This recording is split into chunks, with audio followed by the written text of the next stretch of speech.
I think you all know from my communications on this that Rebecca directs the Center for Universal Education at the Brookings Institution, where she and her team are focused on improving learning outcomes in developing countries. And she draws from a deep well of on the ground experience.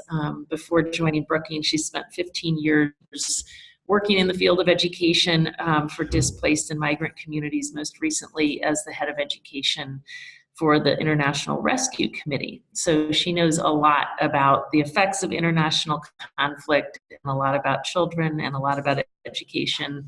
And she is a very central and influential voice in the global education discussion, as anyone who attends all of these conferences and such knows.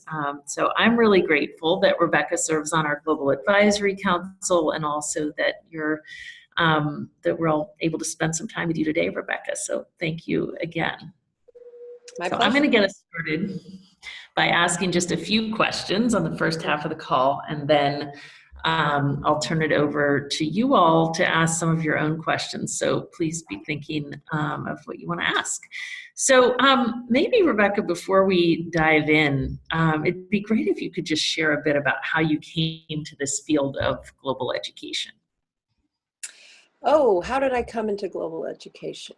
I was very, very focused in high school and college on environmental activism and sustainable development. And I think one of the most influential experiences that shaped my trajectory was doing a study abroad program. And I went to Latin America, and I ended up working after that study abroad program for about 2 years, not all at one slice, but 2 years in Costa Rica. And one of the things I did initially was work with banana workers. And it took it was sort of a learning process for me. But one of the things that I realized was how small people's worlds are if they don't have education and they can't read and write. And I really had never encountered somebody who was illiterate, and what it really meant for their capabilities in life and their own agency. And I encountered that a bit also working with women who are victims of domestic violence in Central America. So that's how I came to the topic of how important education is. And I've stuck with it ever since. That's amazing. And I mean, a theme in many of your reports is urgency, which we appreciate across the Teach for All network. But I'm wondering if you can trace kind of where that is coming from for you, whether it's from your time in the field or from your time, in what you've learned since. Yeah, that's a good question. I have always worked closely, in particular with colleagues who work in health, because education and human health and development are so interconnected. And one of the things I noticed, and it was very, very obvious working in the humanitarian setting, was that education just felt like the underdog sector. And that always bothered me. And in the humanitarian context, it makes sense initially. If you're thinking about there's a crisis, there's an emergency, of course you need shelter, protection, health, and food and water, though, immediately. But all my colleagues who worked in those sectors always said, look, that's the initial response. And then very shortly thereafter, all our interventions move from life-saving to life-sustaining. And education is nothing if it's not life-sustaining for people in contexts of crisis, whether it's psychosocial well-being and development for kids, or a sense of hope, or just continuing with their lives to move forward and learn, so they're not on hold.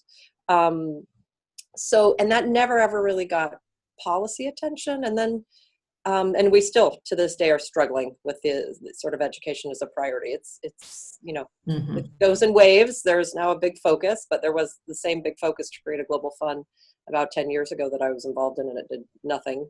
So hence the frustration on my part. And I think I felt the same way when I moved and started working at the policy level. I felt like the MDG was the Millennium Development Goal was the wrong target.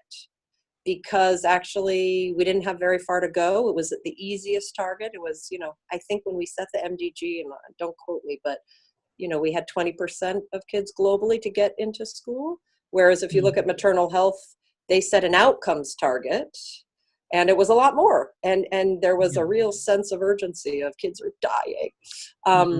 And so, I always felt like we weren't telling our story well enough, what the real sort of needs are in education and what the real impact is if we don't do it. Yeah. Really interesting. And I want to come back to that.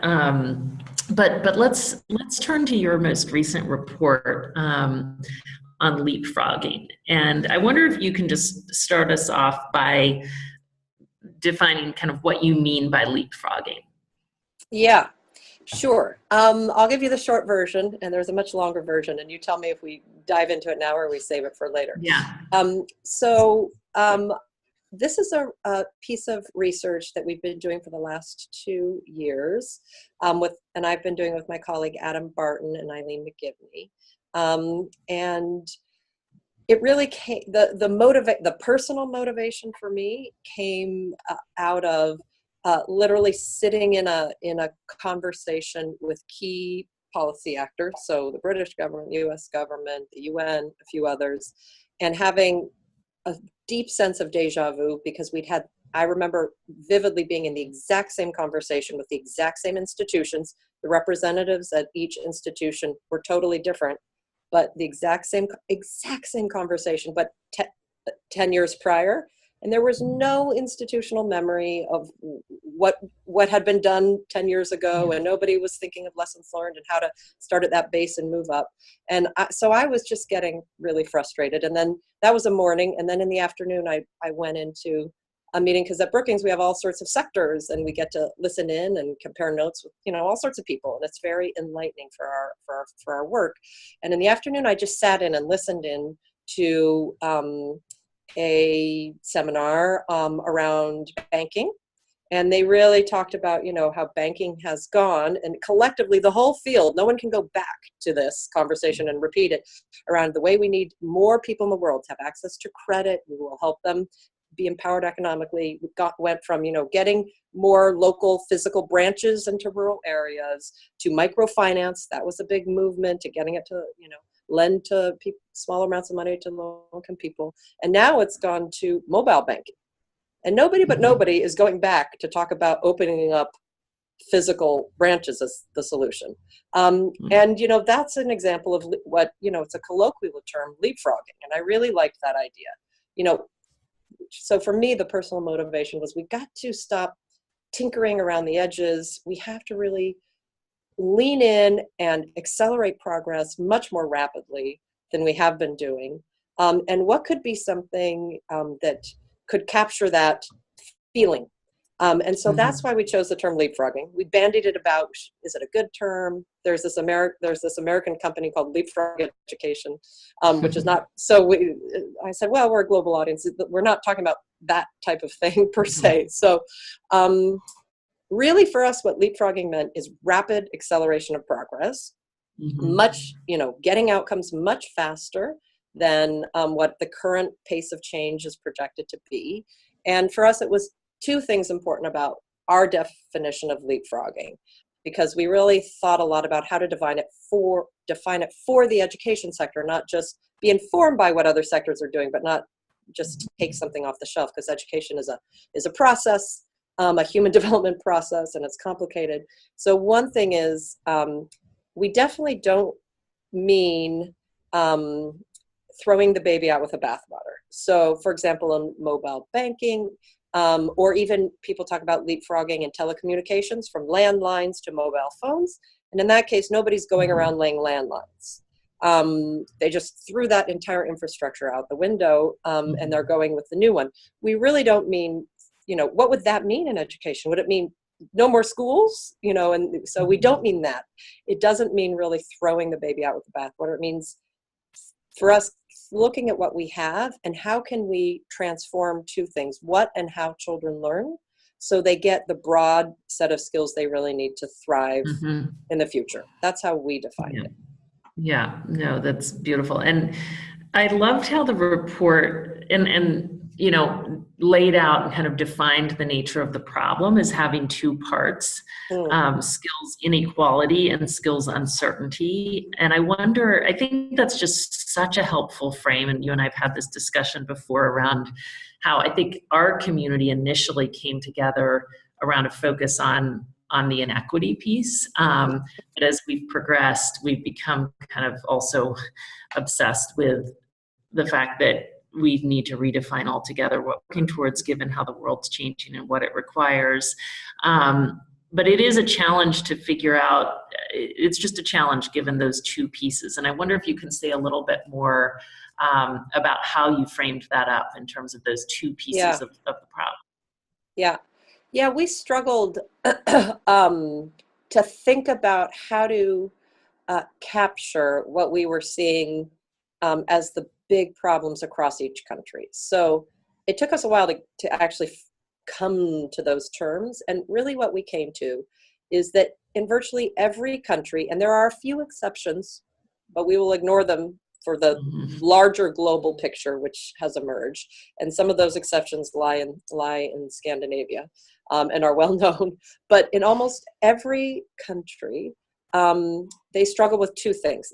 Education systems struggle with two things. One is getting the best out of what today's education system has to offer. And that is really the ability of education systems to develop competencies and skills for all the kids, the rich and the poor kids alike, at the same level. To us, that's skills inequality, which is basically in most countries, and you guys know this and live it and breathe it day in and day out, poor kids don't learn as much. They don't have as much chance to develop both academic, interpersonal, 21st century skills as rich kids do. So that's something that the world is well aware of, and we've been deeply engaged in, the global ed community, around what we're calling skills inequality. How do you get education systems to get the best of what is on offer today to every child? At the same time, as people are dealing with that, they also, and this is newer, education systems have to reorient their entire focus to thinking about what are the skills they are delivering, skills, competencies, capabilities. We use skills as a short term because it's quicker. Are the skills that education systems are delivering fit for purpose? Are they going to prepare kids for the world that they're going to enter into in adulthood? And that is really all about, and the reason we called it skills uncertainty is really all about recognizing that we don't really know exactly what skills are going to be needed in the labor force, are going to be needed for global citizenship to solve the world's complicated global problems, are going to be needed for life. What we seem to have a consensus around in the education community is young people need both knowledge and information, and that's been the traditional deep focus of most education systems. And that's sort of, you still need good, rigorous core academic learning, without a doubt. But in addition, young people need to have the ability to deploy that knowledge and information over the course of their life in a range of complicated, different, changing contexts. And that's the sort of, they need to be prepared to have skills to prepare them for uncertainty, basically. Yeah. And so you and your colleagues cataloged hundreds and hundreds of programs and evaluated their prospects for leapfrogging through innovation. And in fact, Teach for All was included as one of the innovation spotters, which was great for its work with alumni. But can you share a bit about what you found through that mapping, like where you saw the gaps? Yeah, we did. So to map this, we did two things that people should understand. And this report and this research, we're in the midst of making some additions and changes, and it'll be coming out as a book in May at our spring symposium, which I know we've been in touch with your Teach for All colleagues around. And the two things are the following. We sort of scanned the evidence globally around what works, what is effective in transforming what and how children learn. And we came up with the goal being this idea of a broad set of skills, both academic knowledge, and these, you can call them 21st century skills if you like, to be able to ensure kids have lifelong learning and can manipulate their knowledge and information over the course of their life. So that's the goal. What's effective in getting kids there? And we came up with a framework that has 4 pieces.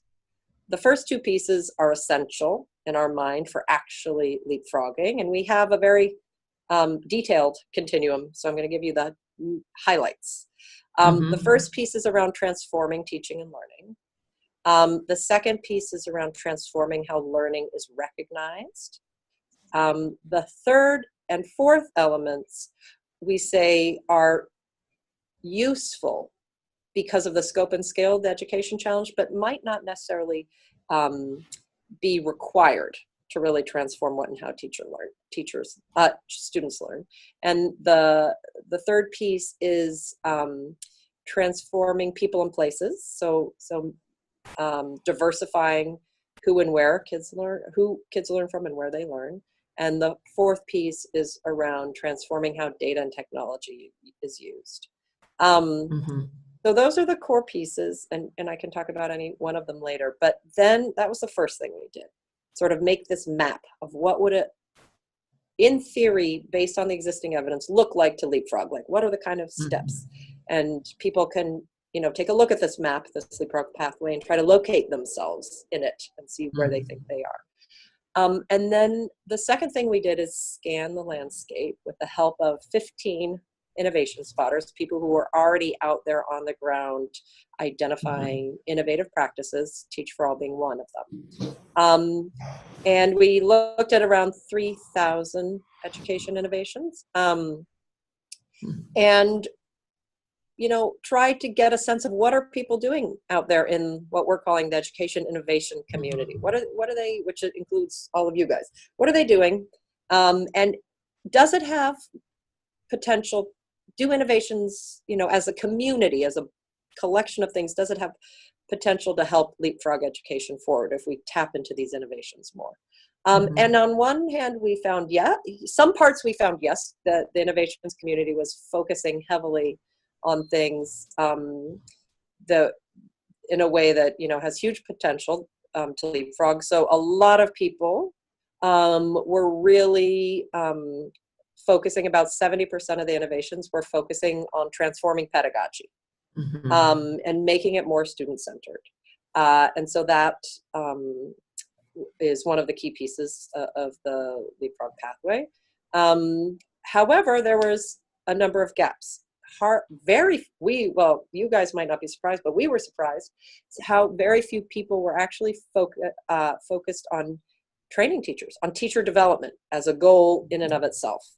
Only about 25% of innovations were actually focused on supporting teachers' own capacity to deliver that transformed pedagogy.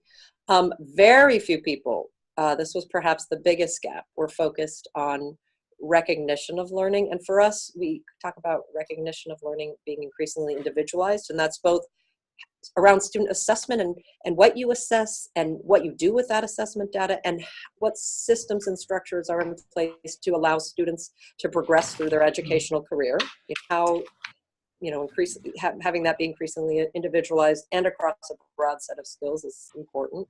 And it's also about, and this is outside the education community, but education community members have a role to play in brokering these relationships, about how the consumers of educated young people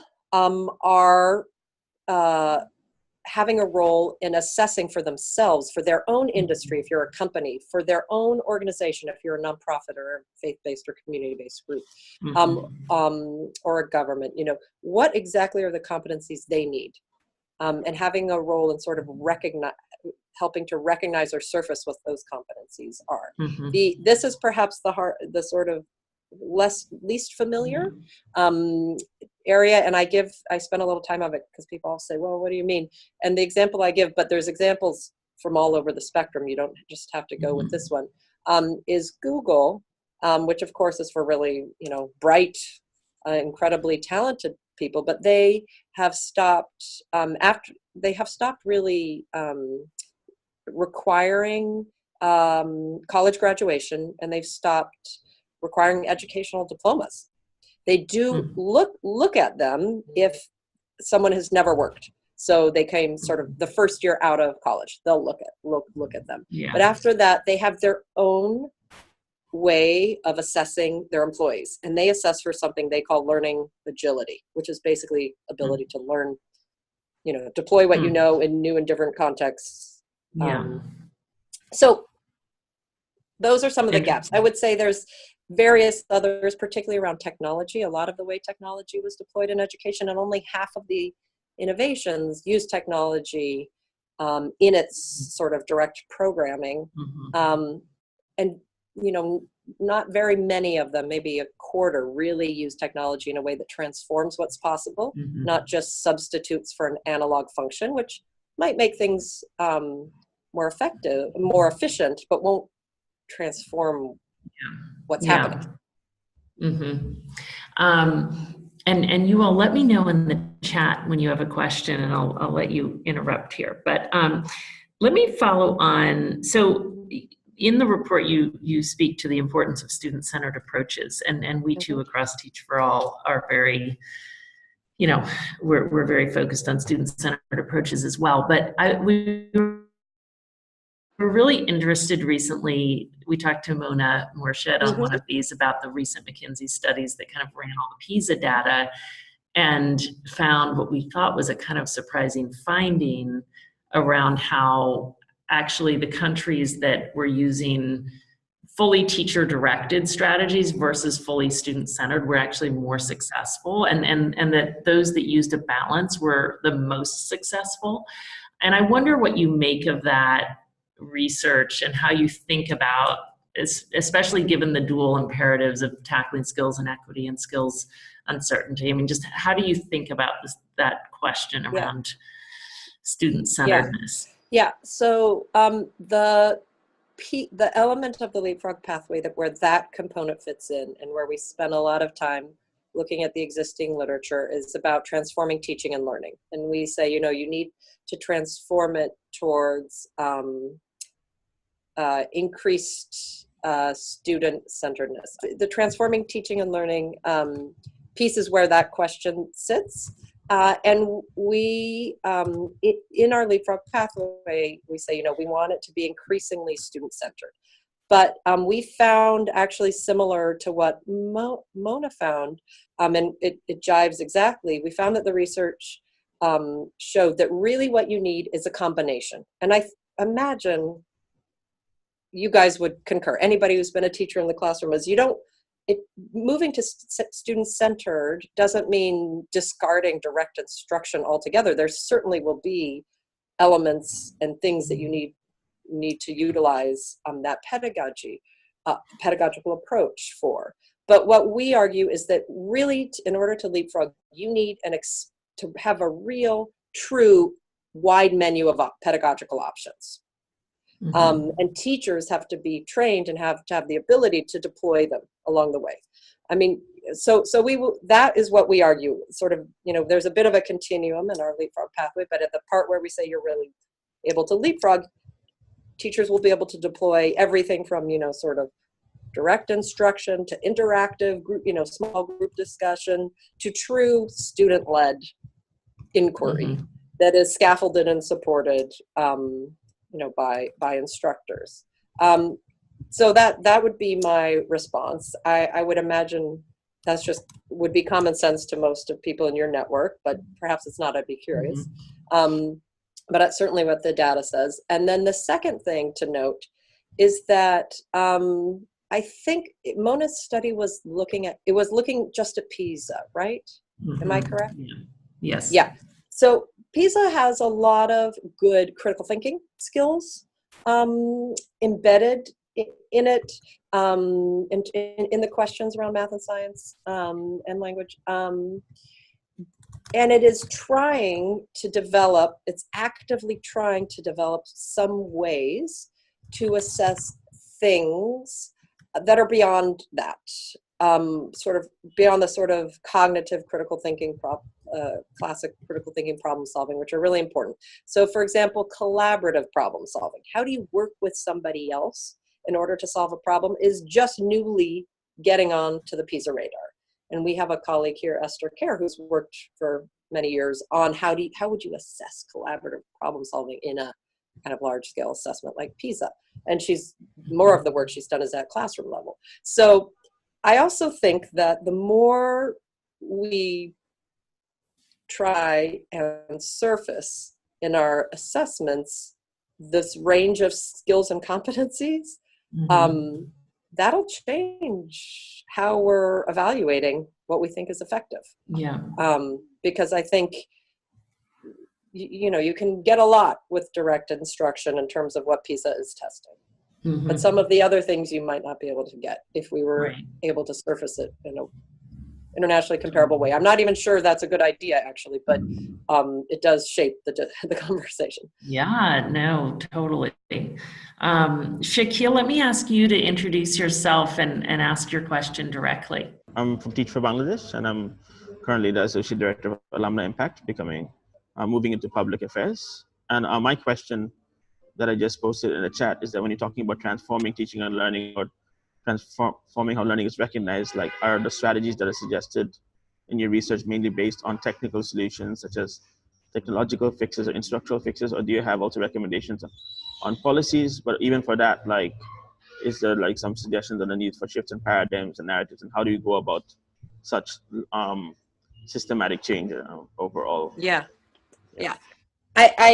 I think I heard most of that, Shaquille, so I'll answer as best I can. So what we have done so far is basically in the leapfrog pathway is map what do we know today is effective in accomplishing this goal of transforming what and how children learn so they have this broad suite of skills or capabilities. And we've really just sort of mapped it along a continuum and organized it. We have been out, a little bit with our stakeholders at Brookings, who are ministers of education, who are teacher organizations, who are NGO heads, people like you, etc. And one of the pieces of feedback we've gotten is, this is very interesting, this is very helpful, it's a map, I can locate myself in it.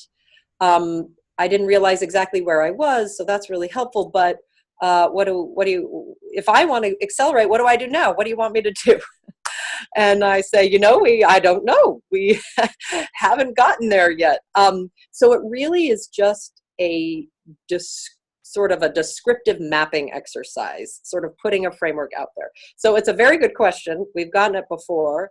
I would love to hear some feedback from you all. We've gotten some feedback from some sessions we've done with NGO presidents or heads who've said, or in different places around the world, who said, could you do a short webinar on this at a minimum, which is more a practical little training of what does this mean? How can you use this as a tool for your own personal assessment?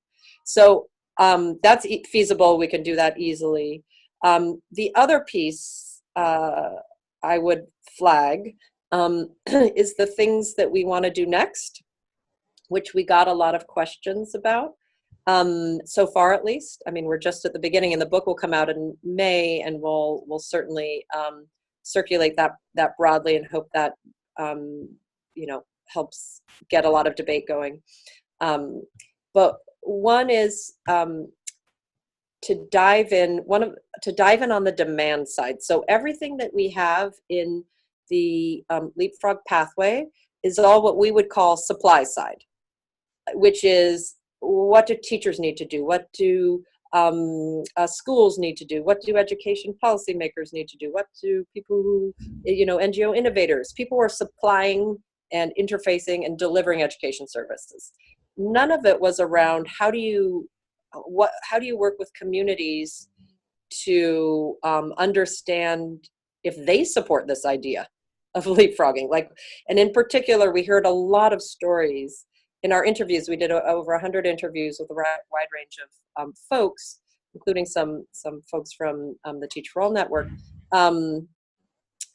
And from ministerial level to school head level to classroom level, we heard a number of people talk about how parents' perception and vision of what they thought was a good quality education sometimes got in the way of what,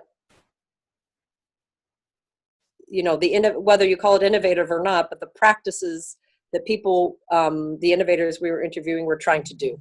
So that's actually one area I'd be very interested to hear from Wendy, from you, Shaquille, or anybody else in the TFA network, if you have examples and stories of either parents or communities sort of not buying into what you're trying to do, and what was that example, what was it around, and what did you do about it? So that was probably more a longer response than you wanted, but. No, that's really interesting. I think continuing on your theme of kind of urgency, like how do we leapfrog? Like for the leapfrogging report, you did a report on kind of millions learning, like how do we scale up innovations? And I'm wondering if you can just give folks, I know this is a big question, but sort of a broad overview of kind of the most significant learnings as you looked at what's holding us back from scaling up the innovations that we do have. Yeah. So the number one thing that we found in terms of scaling, and we basically have our final recommendation is, you know, big picture, if you're talking to someone who's a decision maker, a policy maker, has funds to deploy either in the government or as a donor, or, you know, in the civil society sector, is look, there is tons of innovation happening. And the education innovations community is alive and well. Education is not a stagnant, fuddy-duddy sector. Lots of things are going on. We would argue we would want their energies to be directed towards the things we call out in the leapfrog pathway that really, in our view, has the potential to more rapidly tackle skills inequality and skills uncertainty. And in order to do that, there's going to have to be some coherent, cohesive way to scale up the innovations that are most effective. And what we found is that the innovations themselves are not necessarily positioning themselves very well for scale up in the following way. Very, very few, less than 2%, have any, at least publicly available, and I would guess, given my research on this and my colleague Jenny Perlman Robinson, who studies how to scale up effective practices, it's probably because it's not, you know, some might have it, but not put it up publicly, but usually they won't have it, is less than 2% have any cost effectiveness information about what they're doing. So it's very hard for a government, for example, to say, this is great, this is so effective in this district or these, you know, 35 schools or whatever. I'd like to expand it across this, you know, the region or across the whole country or across multiple cities, unless they have cost data. How much does it cost in order to do this? So that is something that's incredibly important. And then over and above that, you know, we know that a lot of the innovations have some sort of effectiveness data, but only a third of them are putting that effectiveness data out publicly. And, you know, I think that's just a shift we need in our whole community. We need to be able to look at what's effective, what's not. And when we analyzed effectiveness data, we were very, very generous. I mean, out of the 3,000, only 30 innovations had randomized controlled trials. And we're not saying that everybody needs a randomized controlled trial. It just gives you an example. But, you know, the third that have their, you know, effectiveness data put out publicly includes, you know, very light self-reports on what their internal monitoring and evaluation found. So we were quite generous in counting. So I think we just need to do a lot better around asking the question about, you know, effectiveness data.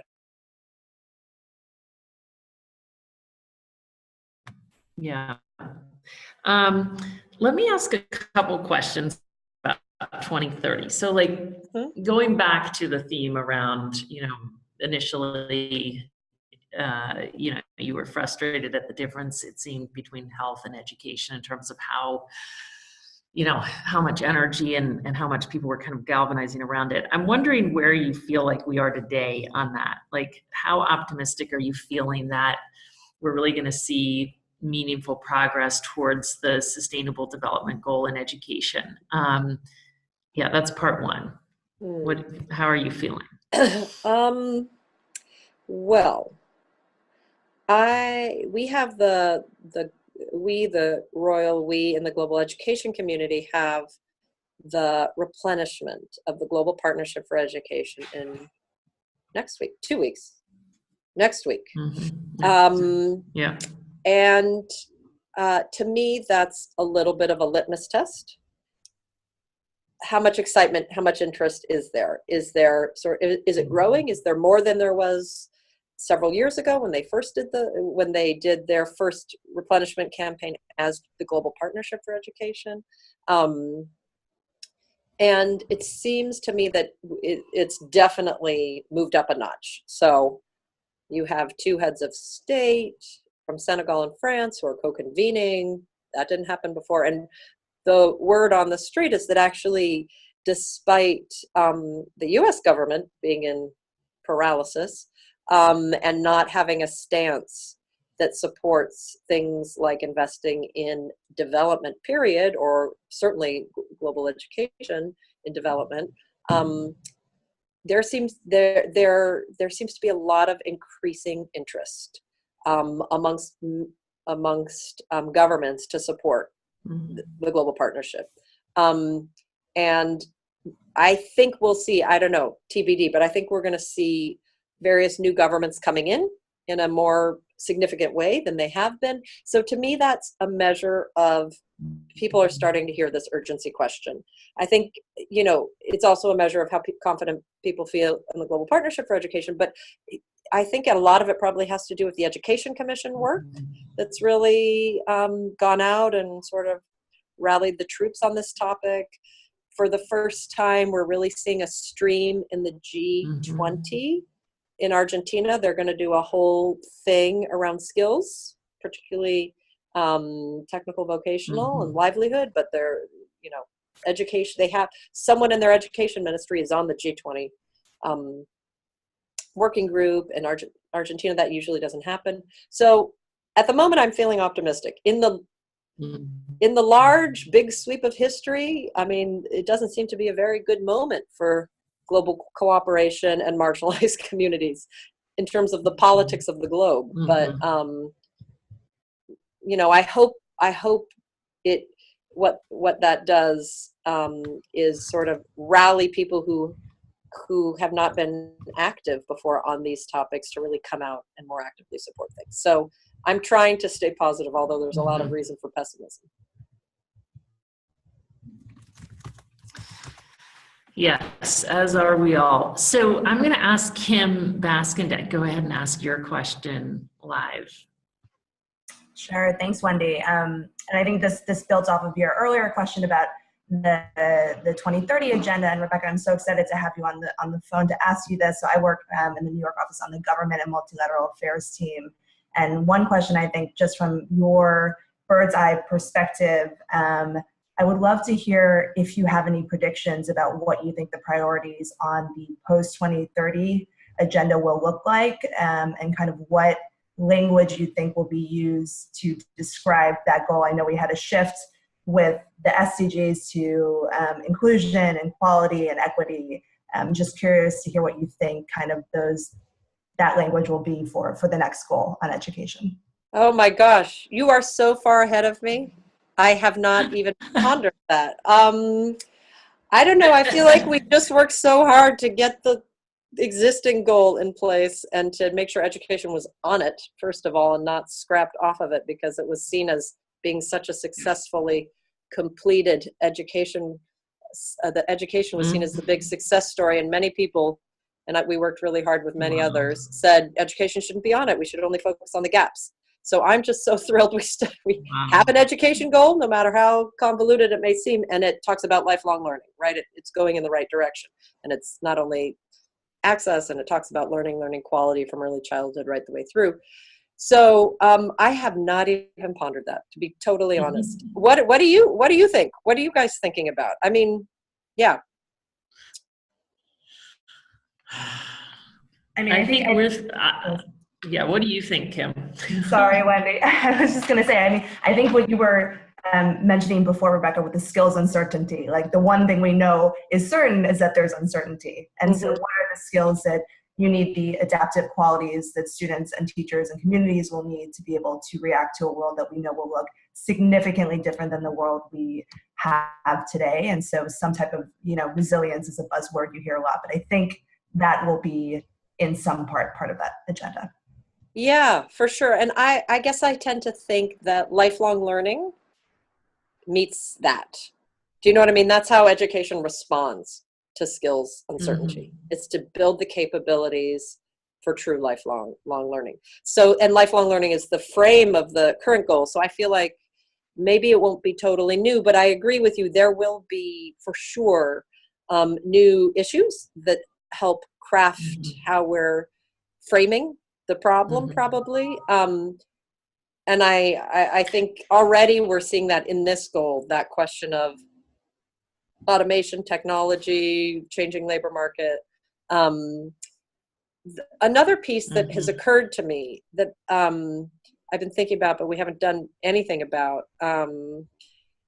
is about digital security and safety, meaning your own young people's own personal ability to protect themselves in a digital world and to understand what's happening in a digital world. And I think about it. I went to a cybersecurity conference this summer, and I was speaking on education, which was interesting. It was multi-sectoral. But the thing that I took away from learning from all what's happening in the cybersecurity space is that it reminds me a bit, not the exact same, but a bit of sort of the crisis in HIV/AIDS, where it's this huge thing and there needs to be a curricular response so young people know what to do and how to understand themselves in a world where that exists. And I feel like we probably are going to need the same type of push, which is probably a very sort of specific curricular initiative. But I don't hear a lot of people talking about it now, but I bet you they will be talking about it in the next goal. Yeah. And maybe we'll see, to the first part of your response just now, innovations, as you say, in how to recognize learning, and we'll just be able to broaden the and I hope learning, like the notion that in 12 years, have met the sustainable development goal for education. It just seems like, as we all know, this is a very long game, and it seems that we'll need to stay the course. So maybe it's just a question of how we're measuring, whether we're seeing the kind of learning we want to see. Yeah, I think that's right, Wendy. And, so in my mind, lifelong learning is a pretty darn good frame that can meet skills uncertainty as well. And if you talk about lifelong learning capabilities for all, it meets the skills inequality piece. And the education SDG is so broad. It's been criticized for being too broad. But anyways, it's what, the political consensus was around. In some ways, it's not bad to say we want early childhood K through 12, as well as technical, youth workforce and higher ed. Fine. We want the whole kit and caboodle. Certainly that's what elites in the world have. Why should not everybody else have it?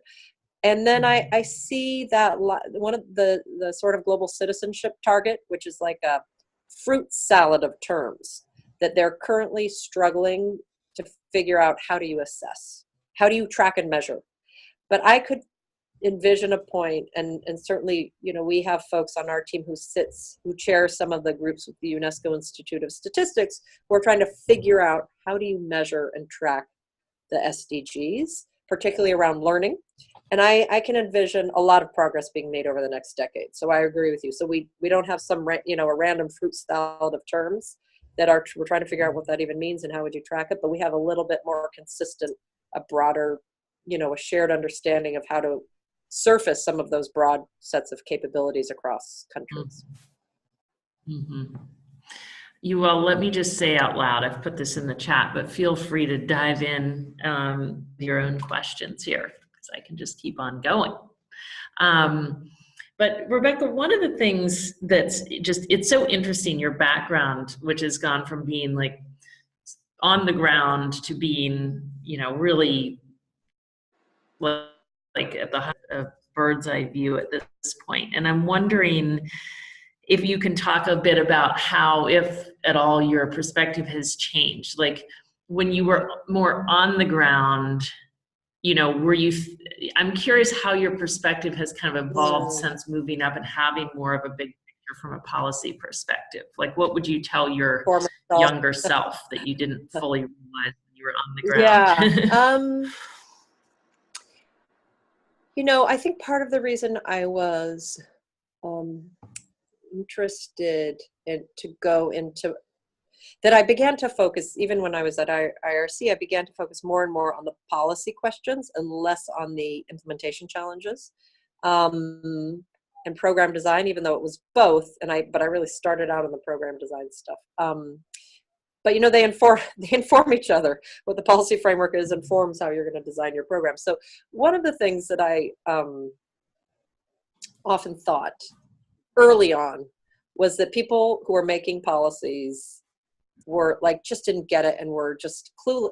Like if a bad policy came out or a decision that really confined our ability to move or respond or design a program in a way that I knew was effective on the ground, and we couldn't for some stupid policy reason, I just felt like people who were making policies didn't get it. And if only they could get it and understand, they would make good policy.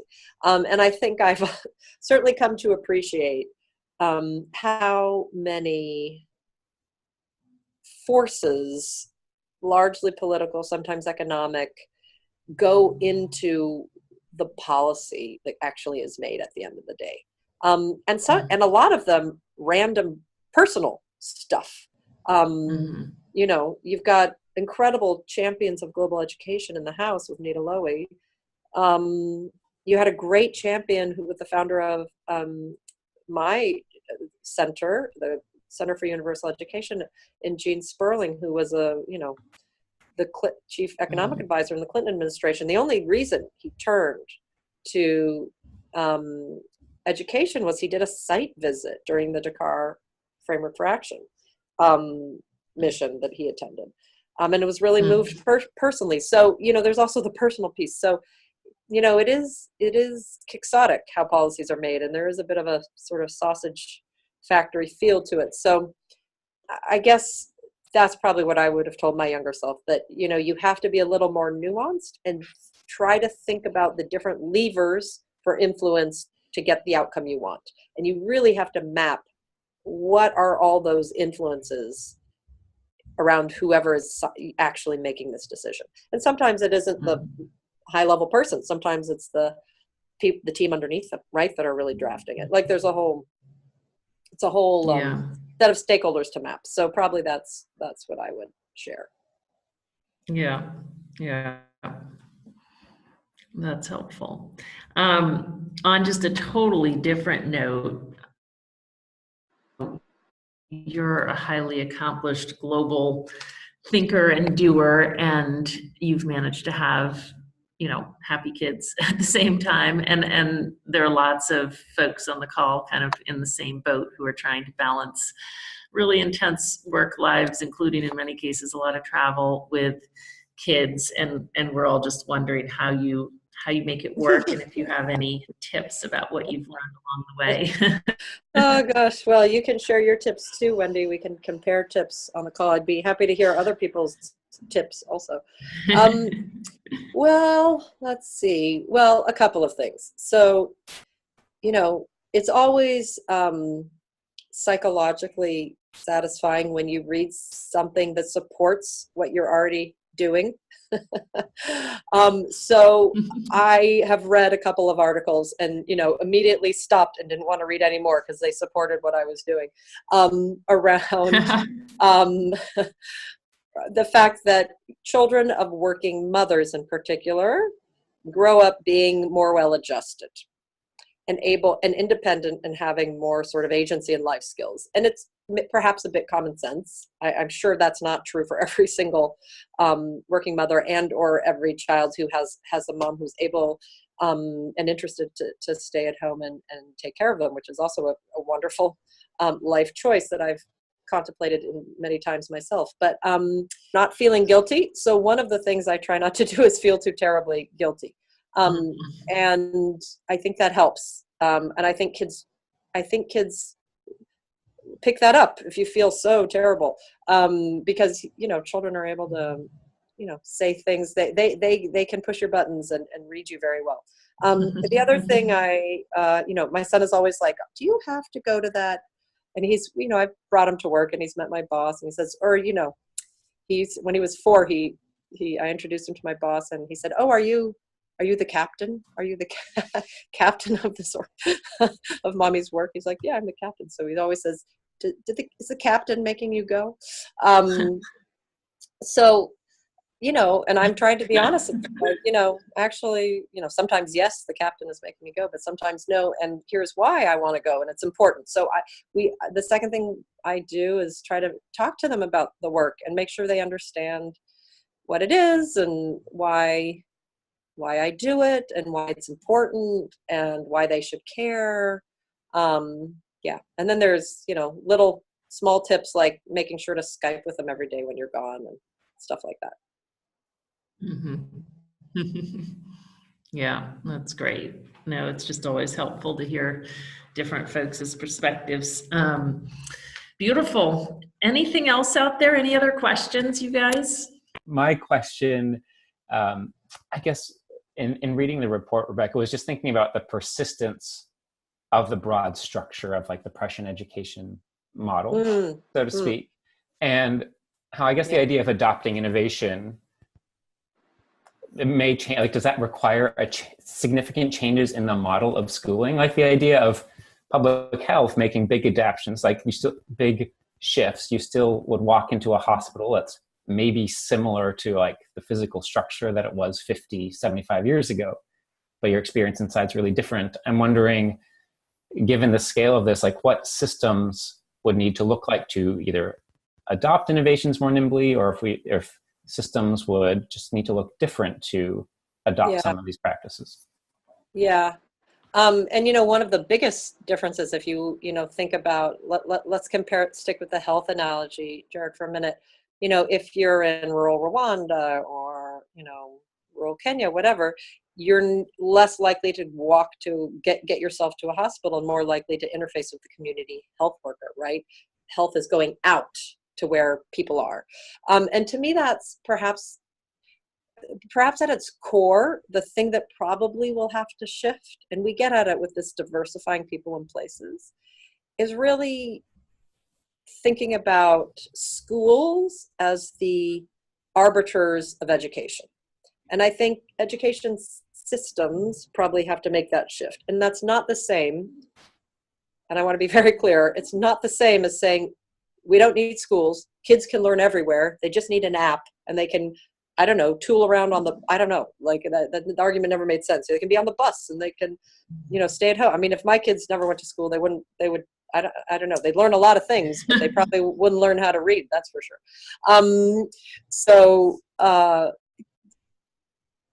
But I do think opening up, having all of us, and I think it probably has to come from a government system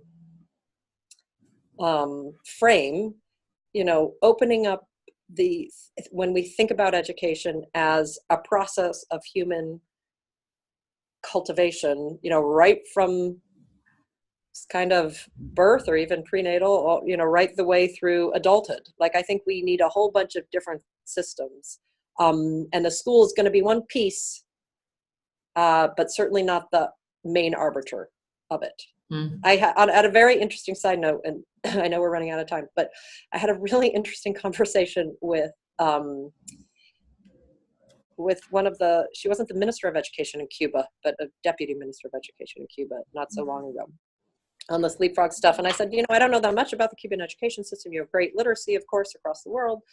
Cuban doctors are top notch. I of course didn't bring up anything about human rights abuses. But I said, what's the structure? Is it preschool? Is it K through 12? What is it? And she said, oh yeah. I said, what ages do you begin your education system?